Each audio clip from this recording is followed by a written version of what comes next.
Let me take you somewhere. I want you to picture a classroom. You can almost feel the morning heat, right? The ceiling fans are just humming along this low, steady rhythm, and you've got sunlight cutting through the curtains, making these bright stripes across a bunch of open notebooks. Standing there by the chalkboard, chalk in his hand, is a man named Elias. Now, this isn't just any old classroom. This is day one. This is the first chapter of a journey to master English for one of the toughest tests out there. And with just those few words, he kicks things off. There's this calm authority in his voice, the kind that makes you feel like, okay, I'm in the right place. If I follow this guy, I'll get where I need to go. He's more than just a teacher. He's our guide. And this room, this is where it all starts. He turns and writes these two questions on the board. They look so simple, don't they? Who are you? What do you do every day? But these are the questions that everything else is built on. They're not just for small talk. They're about how we build a whole new identity in a language that's not our own. This is where the real work begins. I mean, think about it. You can't possibly tell your story if you don't have the words. So Elias starts right there with the absolute foundation, the vocabulary of learning itself. He gets that mastering these simple core terms is the very first step towards speaking with real power and confidence. But check out how he teaches this stuff. It's not just about memorizing meanings, it's about the sound, the physical feeling of making these words. For student, he says say it soft, not student. For listen, he's like silent T, don't bite your tongue. You see? He's making it physical. For question, he explains not question, but a quick chun. And for answer, he reminds them silent W. It's brilliant. He's turning these abstract sounds into something you can actually feel yourself doing. All right, so knowing the words is one thing, but actually using them, that's a whole different ballgame. So now the whole vibe in the classroom shifts. We're moving from just taking in new words to actively putting them to work. This is where the real learning kicks in that little gap between hearing something and having to say something back. The instruction is super direct. It pulls every single student, and honestly, you, listening right now, right into the exercise. This is the heart of the TOEFL method, right here. You listen, really listen, with intense focus, and then bam, you have to immediately produce the language. The pressure is on. So the class listens to this short little conversation, and I want you to notice the grammar going on here. You have Maria, who's talking about a routine, a habit. I study every day. Simple present tense. But then you hear Luis, and he's contrasting his usual routine with what's happening right this second. Today I am practicing English, and now I am listening to you. That little difference, it's everything. And this next part, this is where the magic happens. A student named Sophia gives her answer, and she makes a super common mistake. Maria study. Now, Elias doesn't just shut her down. He gives this gentle, super precise correction. Studies, third person singular. And then another student, Olga, chimes in with the logic for the other part. Luis is listening right now. Present continuous.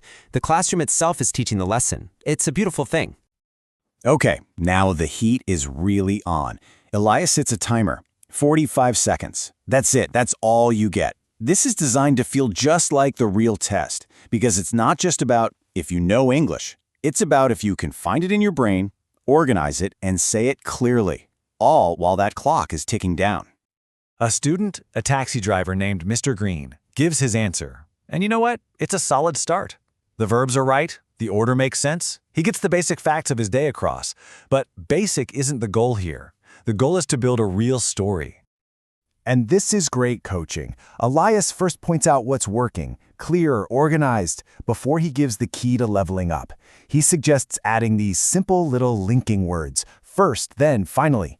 Such a small change, right? But it completely transforms a list of boring facts into a structured narrative. It shows the person listening that you don't just know words, you know how to organize your thoughts. Okay, let's wade into the deep end now. The class shifts from these practical drills to something way more interesting, a debate. A debate about what grammar even means. This is the moment when the students stop just being sponges and start becoming real active thinkers. Elias puts two sentences on the board. I study English versus I am studying English. And boom, the classroom just comes alive. Olga jumps in, arguing for the first one. She says it shows a habit and accuracy's everything on this test. But then Angela pushes back, saying the second one is better because it gives context. It shows action happening now. Then David, who's an engineer, kind of brings it all together. He says, look, the right choice completely depends on what the question is asking you. And then Elias drops this absolute gem. He connects all the dots. He explains that grammar isn't just a bunch of boring rules you have to memorize. No, it's the architecture of your logic. Choosing the wrong tense isn't just a simple mistake. It's a mistake in your thinking. It tells the examiner that you fundamentally misunderstood the question itself. So, naturally, that leads to the next huge debate he throws out to the class. And I'm going to ask you the same thing. If you absolutely had to choose one, what would you put your money on? Perfect, flawless grammar? Or really powerful, interesting ideas? And what's so great is that everyone has their own take, their own philosophy. Olga, she's the purist. She says, grammar. Without it, your score dies. Done. Samuel, a musician, he argues for creativity, ideas. If you are interesting, they listen more. Nadia tries to find a middle ground, but for her, the most important thing is flow, fluency. And then Kenji, he brings it all back to just pure hard work, discipline. You need flashcards. And you know what? There's some truth in every single one of those answers. And once again, Elias doesn't pick a winner. He gives him a metaphor that brings it all together. He says mastering a language isn't about training just one muscle, like grammar or ideas or fluency. It's about training the whole body. To succeed not just on the test, but in real communication, you need all of those things working together in harmony. And this brings us to the final and maybe the most important part of the lesson. This is where all those technical pieces, all those debates, they all click together into something much deeper, something almost philosophical. This is the big takeaway, the real reason they're all here. To make this final point really stick, Elias turns a boring old grammar drill into music. Seriously, he starts a chant. He says, I am a student, and the class repeats it. You are my friend, and they repeat it. He builds this rhythm, this beat, and all of a sudden the rules for the be verb aren't rules anymore. They're just natural. It's becoming muscle memory.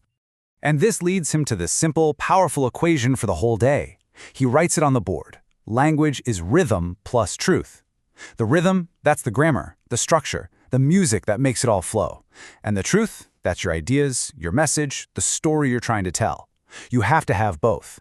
One without the other is just noise or silence. And then he lays out the ultimate truth. All this work, all this practice, it's not really about passing a test. He calls it a voice strategy. The TOEFL exam is just the arena. The real prize is learning how to say who you are with clarity, with confidence. Because in the end, the way you use your words is the way the world will hear your story. But he doesn't end on that beautiful, tidy note. No, he ends with a challenge, a new debate for the next day. He leaves them, and he leaves us with this one last thing to chew on. Is grammar more important than vocabulary? The journey. Just like he said, it's really only just beginning.